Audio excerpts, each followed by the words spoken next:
Hello everyone, welcome back to my channel. আপনারা এখন দেখছেন শর্মি ইজি রেসিপি। সঙ্গে আছি আমি শর্মিলা, আর আজকের রেসিপিতে রয়েছে চিকেন সুক্কা বা চিকেন মশলা।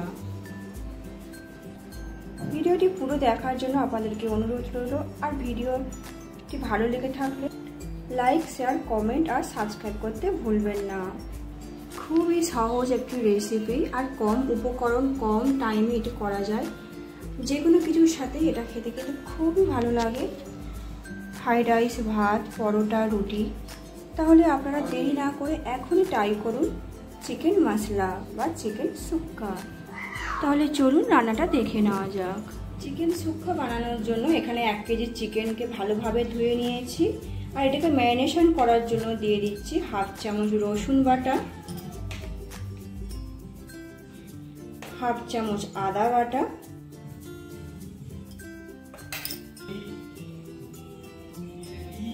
1 চামচ লঙ্কার গুঁড়ো, 1 চামচ হলুদের গুঁড়ো, স্বাদ মতন লবণ,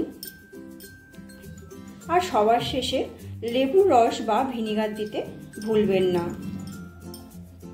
সবকিছুকে খুব ভালোভাবে মিশিয়ে নিয়ে এবারে চিকেন মাখাটাকে 20 মিনিটের জন্য রেস্টে রেখে দেব।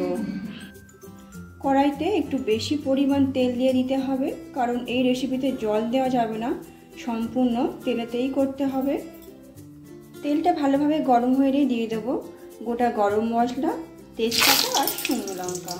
তারপর দিয়ে দিচ্ছি কুচানো পেঁয়াজ। অনেকটা পরিমাণে এখানে পেঁয়াজ লাগছে। 5-6টা বড় বড় পেঁয়াজকে এখানে আমি কেটে নিয়েছিলাম। যতক্ষণ না পেঁয়াজের এই কালারটা ব্রাউন কালার আসছে ততক্ষণ পর্যন্ত পেঁয়াজটাকে ভেজে নিতে হবে। আর তারপরেই দিয়ে দিচ্ছি 2 চামচ পেঁয়াজ বাটা।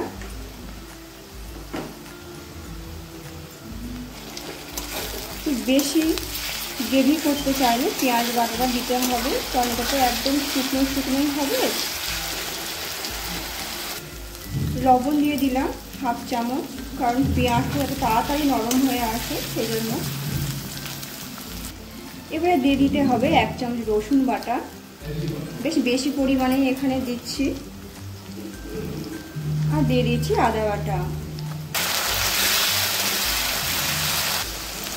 আদা রসুনটা দিয়ে ভালোভাবে কষিয়ে নিতে হবে। আর সঙ্গে সঙ্গে কিন্তু এখানে কোনো মশলা দেবো না, কারণ আদা রসুনটা একটু কষিয়ে নিতে হবে। ঝালের জন্য দিয়ে দিচ্ছি 1 চামচ কাঁচা লঙ্কা। সুন্দর কালারের জন্য দিয়ে দিচ্ছি 1 চামচ হলুদের গুঁড়ো, 1 চামচ কাশ্মীরি লঙ্কার গুঁড়ো। ঘরোয়া মশলা যেটা তৈরি করেছিলাম সেটা 1 চামচ দিয়ে দেব। সব মশলাকে খুব ভালোভাবে কষিয়ে নেব, আর যতক্ষণ না তেল ছাড়ে মশলা দিয়ে ততক্ষণ পর্যন্ত এটাকে আমরা কষাতে থাকবো। মশলা দিয়ে তেল ছেড়ে দিয়েছে, এবারে চিকেন দিয়ে দিচ্ছি।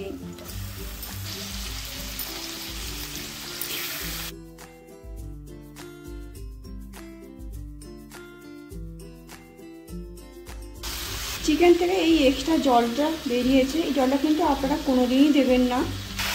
এই জলটা দিলে একদমই টেস্ট হয় না। ঠিক এইভাবে আমরা নাড়িয়ে চাড়িয়ে এটাকে রান্না করে নেব। খুব বেশি হাই ফ্লেমে রাখলে কিন্তু পুড়ে যেতে পারে, কারণ এটাতে আমরা জল দেব না। সেটা আমরা মিডিয়াম ফ্লেমে রেখে ঢাকা দিয়ে রান্নাটা করে নেব।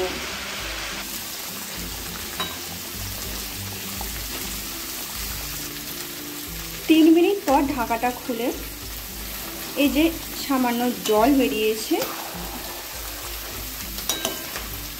চিকেনে কিন্তু আমাদের আর এক্সট্রা কোনো জল দিতে লাগবে না, কারণ এইভাবে ঢাকা দিয়ে করলেই তাড়াতাড়ি চিকেনগুলো সিদ্ধ হয়ে আসবে, আর আমাদের জলেরও কোনো প্রয়োজন হবে না।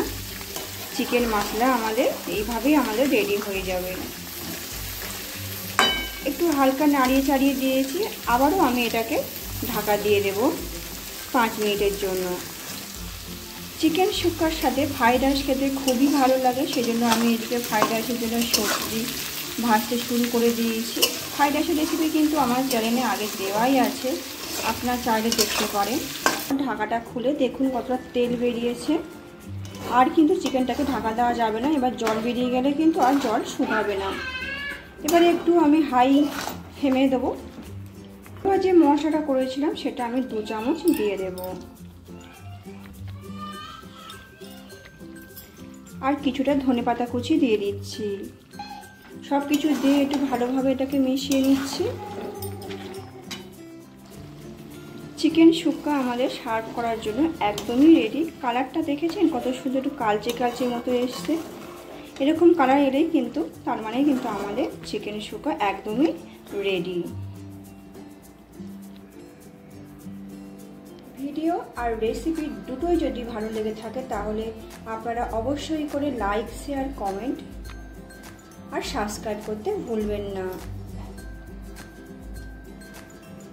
এই চিকেন শুক্কার সাথে ভাত, ফ্রাইড রাইস, পরোটা সব কিছুই কিন্তু ভালো লাগে।